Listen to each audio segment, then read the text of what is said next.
আসসালামু আলাইকুম গাইস, আজকে আমরা চলে আসছি ধর্মসাগর পাড়ে মানে ঘোরার জন্য। ফ্যামিলি, আমার জাল, আমি আর আমার হাজব্যান্ড, সো আমার বেবি আছে সাথে। এখানে বাচ্চাদের জন্য অনেকগুলো রাইড আছে। প্রত্যেকটা রাইডে চড়ার জন্য 30 টাকা করে লাগে, অনেকগুলো আবার 20 টাকা হয়। আবার এখানে ঢুকতে কিন্তু কোনো টিকিট লাগে না। বাচ্চাদের জন্য অনেক রাইড আছে, আপনার মুটু পাতলু এইসবও কিন্তু এখানে দেওয়া আছে। আবার টেডি বিয়ার আছে। সো এখানে ফার্স্টে ঢুকতে কিন্তু একটা ল্যাগ পড়ে। ল্যাগটা অবশ্য আমার ভিডিও করা হয় নাই, কারণ সন্ধ্যা হয়ে গেছিলো, দেখা যাবে না তাই। ল্যাগের পরে হচ্ছে পার্কটা।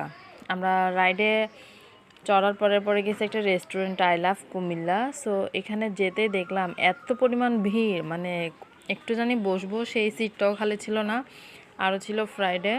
সো সব মিলিয়ে শেষ বেশ একটা সিট আমরা পেলাম। এরপর আমরা খাবার অর্ডার করলাম, চাপ অর্ডার করলাম, বাটার রান অর্ডার করলাম।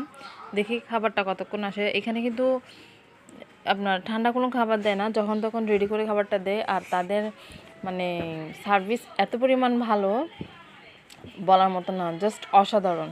সো সবাই আসবেন, সবার দাওয়াত রইল, এখানে এসে ঘুরে যাবেন, অনেক অনেক ভালো লাগবে। বসলাম, এর ভিতরে দেখলাম দুটো বাইরের বাচ্চা ঝগড়া করতেছিল আমাদের টেবিলের সামনে এসে। দেখেন, আরে ছাড়ছে কি একটা কামড়। তারপর শেষমেশ আমাদের খাবার চলে আসছে। এটা কিন্তু 150 টাকার একটা আইটেম। হ্যাঁ, চাপটা 150 টাকা নেয়, কিন্তু খাবারটা কিন্তু বেশ ভালো, বেশ ইয়াম্মি। খাইলে অবশ্য বুঝবেন। সবার দাওয়াত রইল, ভালো থাকবেন, সুস্থ থাকবেন, টাটা।